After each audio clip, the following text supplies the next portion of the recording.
Welcome back to my channel. This is 코인 노마드. 안녕하세요. 코인 노마드입니다. 지금은 2022년 9월이고 지금부터 딱 100년 전인 1922년부터 대공황 조짐이 있었습니다. 정확히 대공황은 1929년으로 기록되어 있습니다. 시스템이 붕괴되지 않기 위해서 끊임없이 돈 풀기를 해와야 된다. 이게 이 시스템의 기본 원칙입니다. 그 시대는 영국으로 중심으로 한 유럽 시장이 있었지만 이제는 전 세계 곳곳이 피아트 머니와 자국 주가은행이 여러 나라와 얽혀서 유동성이 넘쳐 흘러나가게 되었습니다. 모노폴리 게임 같은 각국의 중앙은행이 열심히 각자의 돈을 찍어내고 있습니다. 시장에는 유동성이 풍부해졌고 이제는 인플레이션으로 다가오고 있습니다. 미국의 페트로 달러는 유로, 엔화, 파운드, 캐나다 달러 등이 지구촌 화폐 시스템을 지켜왔지만 이제는 공산주의로 분리됐던 러시아, 중국도 화폐 시스템의 큰 부분이 되어졌고 드디어 유동성의 한계까지 오는 상황이 왔습니다. 앞에 보이시는 분은 그레이트 리셋을 주최한 월드 이코노믹 포럼의 클라우스 슈왑입니다. 유태인의 반의 지지를 얻고 있고 여기서 나온 것이 크로스 보더 페이먼트입니다. 이때 나온 것이 JP 모건의 오닉스 그리고 리플의 XRP가 거론이 되었던 것입니다. 각국의 모든 돈이 이제는 돈이 될 수 없습니다. 하나의 돈, 기준이 되는 돈이 있어야 하는데 그것이 더 이상 달러가 되기 힘들어져 가고 있습니다. 각국이 풀어놓은 유동성은 소멸되어 가고 있고 인플레이션이라는 무서운 도구에 의해서 우리의 자산은 축소될 것입니다. 이제는 풀어놓은 유동성을 걷어들이며 긴축을 하기 위해서 몸부림치고 있는데 바로 인플레이션이 과도하기 때문입니다. 물론 이 인플레이션을 과도하게 만든 것도 그들이고 거두어들이는 것도 같은 설계자입니다. 이들이 설계자일까요? 이들이 방어하는 자일까요?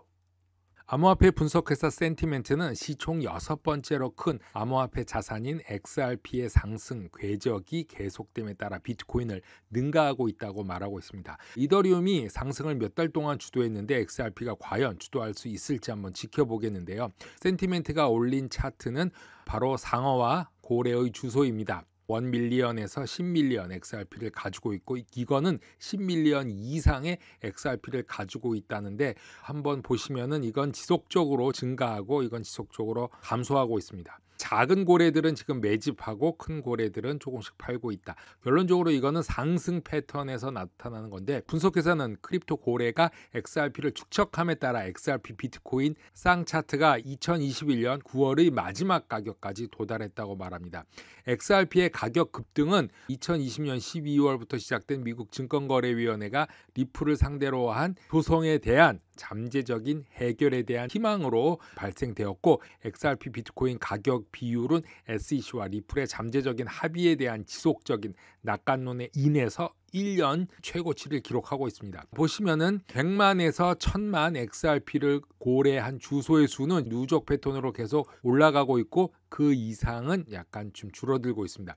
그 말은 XRP가 큰 고래에서 작은 고래로 넘어가면서 하락을 시작하는 것이 아니냐. XRP는 51센트 0.51달러에 거래되고 있는데 지난 24시간 동안 20% 상승하고 7일 동안에 55%가 증가하였습니다. 또한 센티멘트는 테더 USDT 스테이블 코인의 대규모 보유자들이 올해 초 경기 침체 이후 다시 보유량을 늘리고 있다고 말하고 있습니다. 보통 하락을 예상하기 때문에 이렇게 보유량을 늘리는 것이 아니냐 이렇게 생각이 되어지는데 주식이 추가 금리 인상을 준비함에 따라 암호화폐가 변동성을 유지하고 대규모 USDT의 주소에서 구매력이 점차 증가하고 있다고 말하고 있습니다. 자, 여기 보시면은 100K에서 10밀리언, 10만에서 1000만 달러 정도 가진 주소가 지난 7주 동안에 4.3%가 더 추가가 되어서 총 공급량의 1.12%를 차지했다고 합니다. 지난 7주 동안 보면은 448밀리언 달러가 증가되어 있는 것을 지금 볼 수 있습니다. USDT 스테이블 코인의 보유를 늘리고 있다. 디지털 자산 관리 회사 코인쉐어스는 비트코인이 적어도 올해 남은 기간 동안 큰 상승세를 보이지 않을 것이라고 말했습니다. 주간 보고서에서 코인쉐어는 USD, US 달러의 다른 법정 통화 바스켓과 비교하는 미국 달러 지수 DXY가 수개월 동안의 랠리에 이어서 더 오를 수 있다라고 말합니다. 고점을 찍었는데 그 이상 더 갈 것이다. 높은 DXY는 일반적으로 비트코인과 같은 대부분 위험 자산에 대한 하향 압력의 의미합니다. DXY는 고점으로 보이지만 경기 침체에 대한 전망이 결정적이지 않은 동안 단기적으로 더 상승 평가될 수 있다고 말합니다.